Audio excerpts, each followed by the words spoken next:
Bharatiya Janata party के महिला मोर्चा के जिसमें महिला मोर्चा के अध्यक्ष हमारे पश्चिम बंगाल की महिला पदाधिकारी, महिला सांसद और विधायक, उनको जाने से रोका गया।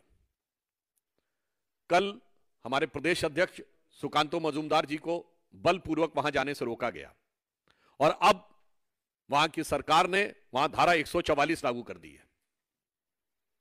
और इतना ही नहीं, मीडिया के लोग भी जो रिपोर्ट कर रहे हैं उनको सिर्फ धमकाया नहीं जा रहा, उन पर एफआईआर भी की जा रही है।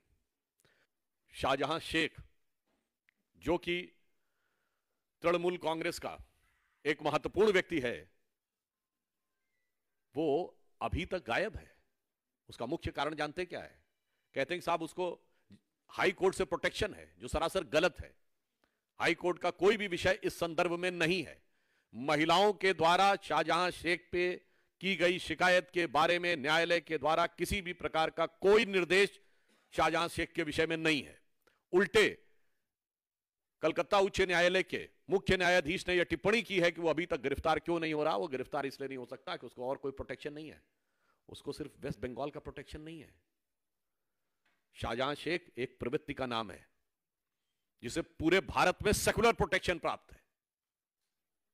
ये एक पर्टिकुलर मानसिकता है जो कितने भी प्रकार के अपराध कर ले, आतंकवाद कर ले, दलित आदिवासी महिलाओं को प्रताड़ित कर ले, मगर उन्हें सदा सर्वदा प्रोटेक्शन प्राप्त रहता है और उसे हम कह सकते हैं कि वो एक सेकुलर प्रोटेक्शन है। सिर्फ दुखद बात यह है कि तृणमूल कांग्रेस के नेता इस विषय के लिए नौटंकी जैसे शब्दों का प्रयोग करते हैं। मैं एक बात कहना चाहता हूं कि संदेश खाली एक घटना नहीं है, एक फिनोमिना है।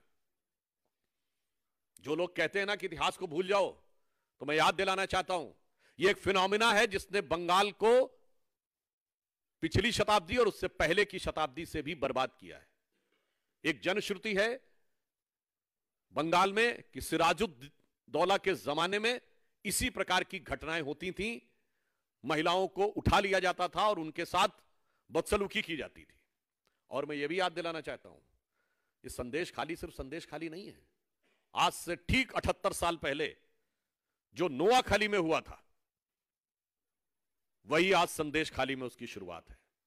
कि बंगाल की वह पावन भूमि जो बंगाली भद्र लोक के रूप में जानी जाती थी, वो आज महिलाओं के ऊपर अत्याचार होने वाले इस लोक के रूप में जिन लोगों ने उसकी छवि को डिस्टॉर्ट करने का प्रयास किया है, वो निश्चित रूप से आने वाले समय में जनता उनके अपराधों की समीक्षा करके उनको समुचित दंड देगी। धन्यवाद। देखिए कैसे कैसे रतन इन्होंने इकट्ठा कर रखे हैं कि आर्थिक भ्रष्टाचार भी उन्हीं का है। ईडी का केस, पुलिस वालों पे पथराव करने का केस भी उन्हीं का है, महिलाओं से बलात्कार करने का केस भी उन्हीं का है, और आदिवासियों की जमीन हड़पने का केस भी उन्हीं का है। मेरे विचार से इतने बहुआयामी आपराधिक तत्वों को संरक्षण देने का उदाहरण भारत की राजनीति में आपको बहुत कम मिलेगा। परंतु आज मैं सवाल पूछ रहा हूं कि जो सरकार है वो सरकार इस पे जवाब क्यों नहीं दे रही है? पश्चिम बंगाल सरकार को राजनीतिक उत्तर भी देना है, नैतिक उत्तर भी देना है और संवैधानिक उत्तर भी देना है। बताइए, डीजीपी वहां जाते हैं और कहते कुछ हुआ नहीं। तो मैं प्रश्न पूछना चाहता हूं कि पश्चिम बंगाल के डीजीपी वहां क्यों गए? और डीजीपी लौट के आते हैं, अगले दिन धारा 144 लगा दी जाती है और किसी को भी जाने से रोक दिया जाता है। और मैं तो यह कहना चाहूंगा, यह मेरा शब्द नहीं है, पश्चिम बंगाल कांग्रेस के अध्यक्ष और कांग्रेस के नेता प्रतिपक्ष जो टेक्निकली राहुल गांधी से बड़ी पोजीशन में हैं, उन्होंने क्या कहा है? There is no democracy in Bengal. Adhir Ranjan Chowdhury, democracy की हत्या हो रही नहीं, हो चुकी है। There is no democracy in Bengal. और कांग्रेस कहती है ठीक है, कोलकाता में अगर ये स्टेटमेंट है there is no democracy of Bengal, तो दिल्ली में स्टेटमेंट है to the so called saving of the democracy is Bengal, बगैर ममता के नहीं हो सकता। अधीर रंजन चौधरी जी ने क्या कहा है? Queen of cruelty. दुख की बात यह है कि आज कांग्रेस की यह स्थिति हो गई है। हमारे कार्यकर्ता तो छोड़िए, उनके कार्यकर्ता मारे जा रहे हैं, उसकी भी उन्हें परवाह नहीं है।